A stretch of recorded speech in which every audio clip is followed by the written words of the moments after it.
Bienvenidos a esta nueva exposición visual. Hoy nos adentramos en una lección que es, honestamente, fundamental y muy solemne. Vamos a observar cómo cambia profundamente la organización histórica y teológica de Israel. Piénsenlo, pasamos de ser tribus dispersas, que no han tenido un líder claro desde los tiempos de Josué, a una etapa completamente nueva, la monarquía, el reino. En este análisis vamos a trazar con mucho rigor el camino desde el profeta Samuel, pasando por el reinado de Saúl, hasta llegar al rey David. Es aquí donde se establece esa famosa dinastía davídica, una línea de reyes cuyo último eslabón será el mismo Jesús. Para comprender bien la magnitud de esta historia, nuestro recorrido de hoy tendrá 4 pasos. Primero, la transición hacia el reino terrenal. Segundo, la figura de Samuel como profeta, sacerdote y juez. Tercero, el reinado de Saúl. Y cuarto, la elección de David. Bien, pasemos a nuestra primera sección, la transición hacia el reino. Dejamos atrás la era de los jueces y vemos a un pueblo que exige un monarca. Fíjense cómo el hilo conductor de la historia de la salvación es súper claro. Si recordamos el libro del Génesis, Dios le hizo 3 promesas concretas a Abraham: tierra, una dinastía real y bendición universal.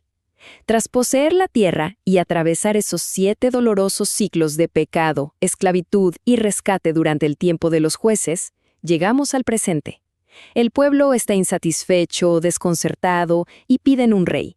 Y es justo en este preciso momento histórico donde veremos el cumplimiento de esa segunda promesa a Abraham, el establecimiento de una dinastía que, como veremos, llegará hasta Jesús.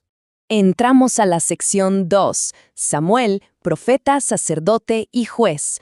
Vamos a conocer a la figura clave que sirve de puente en esta era. Esta historia arranca con un acto de devoción profundísima. Imaginen a Ana, en medio de su aflicción, haciendo un voto solemne a Yahvé. Ella promete que, si Dios le concede un hijo, se lo entregará para su servicio todos los días de su vida. Y efectivamente, nace Samuel, un nombre que literalmente significa pedido a Dios. Ana cumple su promesa sin dudarlo y lo entrega al servicio del sacerdote Elí. La enseñanza teológica aquí es atemporal. En el fondo debemos entender que los hijos son de Dios, Él nos los presta. Y esto contrasta de forma dramática con el sacerdocio corrupto de esa misma época, donde los propios hijos del sacerdote Elí trataban sin ningún respeto a las ofrendas sagradas. Extraían la carne de los sacrificios a su antojo, mientras Elí, apenas les llamaba la atención suavemente, sin aplicar la corrección que de verdad se necesitaba. Entonces, mientras el sacerdocio decaía, este niño, Samuel, crecía ante Yahvé. En una época oscura donde raras veces escuchaba la palabra de Dios, Yahvé llama a Samuel en el templo. Tras ser instruido por Elí sobre cómo responder, Samuel pronuncia estas palabras con inmensa reverencia. «Habla, Yahvé, que tu siervo escucha». Y atención aquí, porque esta no es una simple frase bonita. Es la postura ideal, la más solemne de un siervo fiel, poniéndose a total disposición de la voluntad divina, sin importar lo difícil que sea la tarea. Y vaya que la primera misión fue dura. Tuvo que anunciarle a Elí el castigo de Dios sobre su casa por haber sido tan permisivo con el pecado de sus hijos. Como era de esperarse, los pecados de los hijos de Elí trajeron consecuencias catastróficas. Israel sufre una derrota total ante los filisteos. En un acto que casi podríamos llamar de desesperación mágica, deciden llevar el mismísimo arca de la alianza a la batalla. Y la pierden. Es capturada. Al enterarse de esto, Elí cae hacia atrás y muere de la impresión. Pero ojo, el arca no es un simple trofeo de guerra. Una vez en manos de los filisteos, provoca que su ídolo principal, Dagón, caiga postrado y mutilado justo frente a ella. Además, desata unas plagas horribles sobre las ciudades filisteas. Al cabo de 7 meses, están tan aterrados que no les queda de otra que devolver el arca a los israelitas. Ahora, el punto crucial para nosotros es este. ¿Por qué Israel fue derrotado en primer lugar si tenían el arca con ellos? La respuesta es la esencia del verdadero arrepentimiento. Verán, las tablas de la ley estaban físicamente ahí, dentro de la caja de madera, pero no estaban en los corazones de los israelitas. Ellos seguían adorando en secreto a dioses falsos. La lección solemne es que ningún símbolo exterior puede proteger a un pueblo que se aferra a sus pecados. Solo cuando Samuel los confronta, los llama a un ayuno sincero, a destruir los ídolos y a confesar abiertamente, hemos pecado contra Yahvé, es entonces cuando Dios los rescata con voz de trueno frente a sus enemigos. A pesar de haber presenciado este rescate divino, el pueblo comete un error monumental casi de inmediato. Exigen un rey, simplemente para ser como los demás países. Samuel se escandaliza ante esta petición. Pero Dios, con una claridad dolorosa, le revela la realidad. No te rechazan a ti, sino que es a mí a quien han rechazado para que no reines sobre ellos. Dios entiende perfectamente que no están listos para aceptarlo como su único y verdadero soberano. De hecho, se les advierte formalmente de las consecuencias. Este monarca terrenal les quitará a sus hijos, confiscará sus tierras, sus cosechas y básicamente los convertirá en sus siervos. Pero el pueblo no escucha. Y Dios en su infinita paciencia lo permite. ¿Por qué? Porque sabe que 1000 años después, Él mismo descenderá para ser el verdadero Rey de Reyes. Pasemos a la sección 3. Saúl, el primer rey. Vamos a analizar el inicio y la trágica caída del primer monarca de Israel, una verdadera advertencia espiritual. Cuando Saúl aparece en escena, físicamente es imponente. Se nos dice que sobrepasaba a todos en estatura. Samuel lo unge con aceite y le da instrucciones sumamente precisas. Debía esperar 7 días en Gilgal hasta que el profeta llegara a ofrecer sacrificios antes de ir a la batalla. Al principio, Saúl cumple bien su rol militar, unificando al pueblo. Pero, cuando el ejército empieza a entrar en pánico por los filisteos y ven que Samuel se demora, Saúl se quiebra. Sucumbe a la falta de confianza. En lugar de esperar el tiempo del Señor, toma el control, se arroga las funciones exclusivas del sumo sacerdote y ofrece él mismo el sacrificio.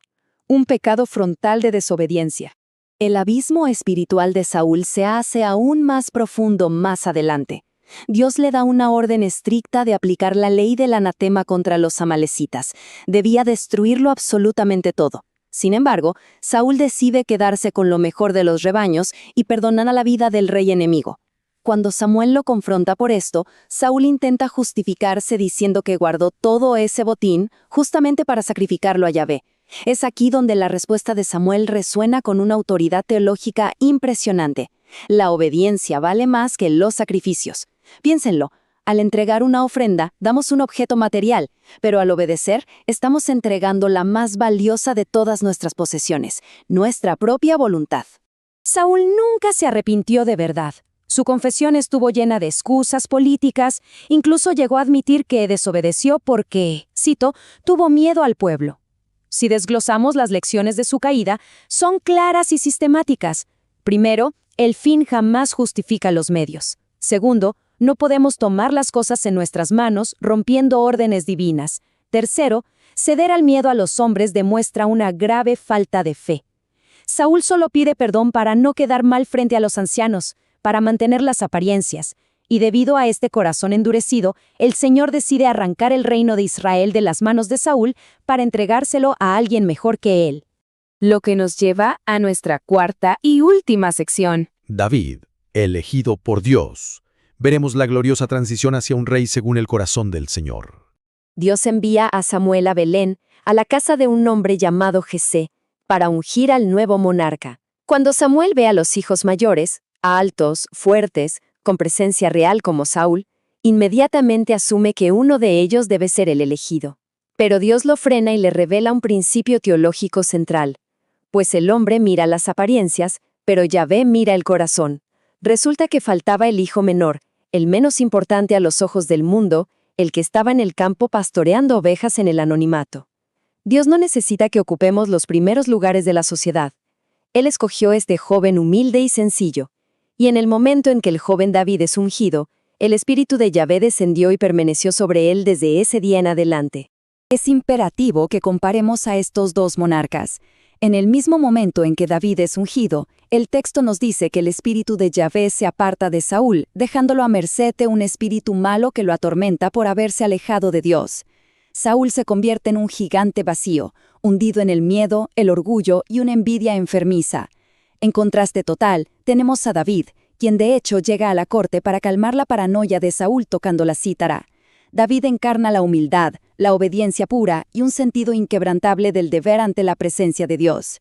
Y esta fe indómita de David llega a su clímax en uno de los episodios más famosos de la historia, el enfrentamiento con el gigante filisteo Goliat. Mientras el mismísimo rey Saúl y todo su ejército temblaban de cobardía, incapaces de confiar en Dios, este joven pastor se mantiene firme. Goliat, protegido con su inmensa armadura de bronce, maldice a David. Pero David, sin ninguna armadura terrenal, le responde con estas majestuosas palabras: «Yo, en cambio, te ataco en nombre de Yahvé, el Dios de los ejércitos de Israel». Lograr la victoria con una simple honda y una piedra subraya la gran lección aquí. El verdadero triunfo depende de nuestra dependencia absoluta en el poder de Dios, no en nuestras propias fuerzas. Tras esta gran victoria, la popularidad de David crece y las mujeres cantan sus alabanzas. Aquí es donde comienza la verdadera espiral descendente en el alma de Saúl. Permite que la envidia lo domine por completo, al punto de intentar asesinar a David arrojándole una lanza. A partir de ahí, inicia una cacería implacable. Es una lección sombría. Un pecado de envidia que no se corrige desata una cadena de destrucción que finalmente lleva a Saúl al suicidio en el campo de batalla, arrojándose sobre su propia espada, una acción estrictamente contraria a la ley de Dios. Pero, en un brillante contraste, vemos a Jonatán, el hijo de Saúl y el heredero natural al trono. Jonatán demuestra una nobleza de espíritu increíble, acepta la voluntad de Dios sin una gota de envidia, reconociendo que David es quien debe gobernar, y decide protegerlo. Durante todos esos años de exilio y persecución injusta, el carácter de David como el rey ideal brilla a través de sus virtudes. Se mantiene humilde a pesar de saberse ungido por Dios. Algo fascinante es que le perdona la vida a Saúl en 2 ocasiones distintas, cuando lo tenía completamente a su merced. Su razón era clara: no pondría su mano sobre el ungido de Yahvé. David no guardó rencor, se rehusó a buscar venganza, y durante todo este tiempo compuso muchos de los salmos que, hasta el día de hoy, consuelan a la Iglesia. Este amor inquebrantable, incluso hacia quien intentaba matarlo, es un claro precursor histórico de ese mandamiento que nos daría Jesús siglos después: amar a nuestros enemigos.